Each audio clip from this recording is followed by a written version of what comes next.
Hello guys, welcome back to my channel. Hello, my name is Erin and today I'm going to be doing a quick movie review. I feel like I haven't done a movie review in quite a while, but I haven't done a movie review in quite a while actually. And so today I want to go ahead and do a quick review of a movie I just recently watched for the first time. I didn't record my first time reaction to it. I should have, but I didn't. So this is just going to be me talking about what I just saw though. So the movie I just finished watching was called Behind the Mask, the documentary of Leslie Vernon. I think that was the full title. If not, I'll pop it up on the screen if I got it wrong. But anyways, this was kind of like a spoof, a parody of documentaries slash horror films, particularly slasher films, and it was done in a mockumentary style. The whole movie was basically until about the last 15 minutes of the movie. So this movie was very interesting. So for the first part of this review, I will do spoiler free, but in the last part of this review, I will include some spoilers. So if you are haven't seen this movie, definitely don't watch all the way to the end or skip the part where I'll say that there's going to be spoilers and just go to the end so that you don't get ruined from this review. But there will be spoilers in this review towards the end of the video. But anyways, this movie is about a aspiring serial killer who models himself after the big famous serial killers out there, such as Jason Voorhees, Michael Myers, and Freddy Krueger. And this film student or journalist is following him around, recording what he does to prepare to kill off a group of unsuspecting teens. So this is what the movie is about. There's a lot of play on typical horror movie tropes within the movie as we follow Leslie around, who is the aspiring serial killer, learn his backstories and everything he's doing to prepare in order to kill off these teens one at a time, pick them off like just how you would see in a slasher film. The interesting part about this is that it's done in such a clever way to kind of show and explain what we see, the tropes that we see in horror movies, why they're that way. And also, I think the characters in this were very funny, as well as we did get to see some gore and we did get to see some kind of horror elements within it, even though it is in that mockumentary style. The last like 15 minutes of the movie, they stop the mockumentary style and they go to like, it looks like a typical slasher, except for that it's very meta. You know what's happening. So this is definitely like that meta style where the characters know that there's horror coming. It's like they know they're in a horror movie and they know about horror movie tropes. They know about the killer. They know what to expect. And that's just a great style. It's similar to different horror meta stories that we've seen, such as Scream or The New Nightmare, where the characters are aware of the horror. Another example I think would be like The Final Girls, which I haven't seen that, but I know that's another example. But I do like the way that they filmed this and the way that they introduced all of the tropes. And Leslie, the main guy who is the serial killer in this, such an interesting character, quite funny actually as well. I did get a couple chuckles out of this, especially being someone that watches a lot of horror and someone that watches a lot of slasher movies. Just the way that they were explaining why stuff happens, it was pretty hilarious. I think it was very well done. I definitely think this movie is super enjoyable. I think some standout scenes would be where he's planning everything and explaining it. Especially I love when he takes her to his mentor, who used to be a killer in the 60s and 70s, and he's explaining why things are so different now. I love it. It's very funny. They're definitely playing on and kind of making fun of, in a way, horror movies while also paying like homage to them and showing all of the tropes and things in a horror movie while being a sort of a horror movie in a sense. You get what I'm saying? So very interesting. I would definitely recommend it. I think that the setup for this movie was amazing. Characters are pretty good. You get your typical teen characters that we don't really get to spend time with. They're just kind of there as fodder, which is very typical of many slashers.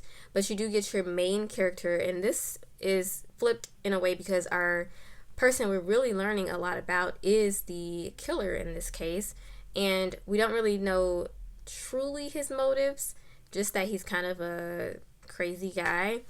but we do get to see him setting up everything, and we spend a lot of time with him, as well as the journalist main girl that is the our protagonist, who is the journalist who's following him around and doing this documentary. Is very strange to think about someone following around a serial killer and knowing that he's doing this to kill people and you're filming him, but it works in a way within the setting of the movie and how they set it up, as well as her two like helpers, like the cameraman and someone, the other guy, I don't know exactly what he was doing, maybe helping with sound or something, but I just think that the characters in this were really funny. And then we have the unsuspecting teens in this movie as well, who don't know that they're being set up until like towards the end. Spoiler, sorry. And we have he picks a girl, a teen girl, what was her name? I think her name was Kelly, who is supposed to be like the final girl, the hero at the end, right? The heroine. And the movie flips that also. So from this point on, I'm going to go ahead and give my rating, and then I'll go into spoilers. For this movie, for those of you that have not seen it, for me, the rating for this, I'm going to give this an A- because it surprised me. And I think that it really brought a lot of interesting new things to a slasher plus like a horror comedy type of thing. I just think it was very smart, and it was a very good movie. So that's my recommend. I would recommend definitely check it out. I watched it on Shudder. So if you have Shudder, which is a great streaming site with a lot of horror, definitely check this out. But now I'm going to go into some spoilers for the last about 15 minutes. So if you have not seen this movie, you might want to click off now. But the thing that I loved about the ending, so spoilers from now on, is that they flipped it on us that the teen girl that he picked to be his final girl is actually not this version. She's not this like certain type of stereotype that they've put her into.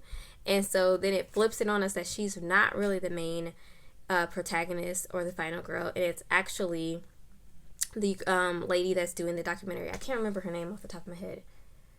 Was it like Ashley or something? So yeah, it ends up being the reporter or the journalist lady, whose name is Taylor, that whatever I just said earlier, but her name is Taylor, and she's played by Angela Gotius. I'm saying that wrong probably. And our main serial killer guy is played by Nathan Basil. I hope that's the correct pronunciation for that as well. And then we also have Robert Englund in here, who plays most famously Freddy. He was in here as sort of like the Dick Halloran character from The Shining mixed with like Dr. Loomis from Halloween, the like good character that knows everything, who's trying to stop the evil guy. And I think that everybody played into their parts so well without even knowing that they were playing into their parts and falling right into Leslie's whole plan. And so Taylor ended up being our final girl for real, because she really was a virgin and she didn't even know that she was the final girl. And she ends up triumphing and winning over the killer. So I think that's so fun how they subverted our expectations and flipped it on us, we were thinking like Kelly's going to be our final girl here, when it's actually Taylor. And I kind of figured it out like right before they revealed that. I was like, well, right when they revealed that Kelly was like, there was a boy involved with her, and he popped up earlier in the film, and I was like, interesting. But I didn't figure out that Taylor was going to be her final girl until a little bit later in the film, right before they revealed it. I was like, I bet you it's Taylor that's going to be our final girl for real. And that ended up being the case. Very, very interesting movie. At first I theorized that it was going to be like a whole joke. The whole thing was a joke. But no, I think he was really killing people within the, movie, of course. But very well done, very funny. I think that the whole movie is pretty brilliant in a way that it's kind of, again, joking and making fun of horror movies, but also being itself horror movie. You get some pretty interesting, not super innovative kills in this. They're okay, but they're very typical of slasher film. So I think that this was something that I will definitely try showing to some friends and family and watching it again myself. And yeah, like I said, my rating for this will be an A- because I think it's a smart movie and I like smart movies. So yeah, that's pretty much all I have to say about this today. If you guys want to check it out, like I said, it is on Shudder. At least that's where I watched it. and I would definitely recommend it if you're wanting to watch something that's kind of funny. It was definitely funny.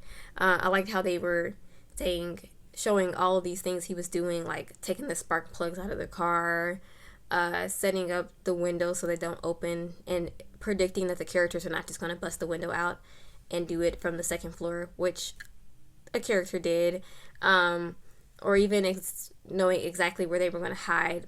That was like the stupidest places to hide. I loved it. It was a fun movie. So if you're interested in that movie, go ahead and check it out. But I will end the video here, you guys. I will check you out in the next video very, very soon. Bye bye. Stay safe.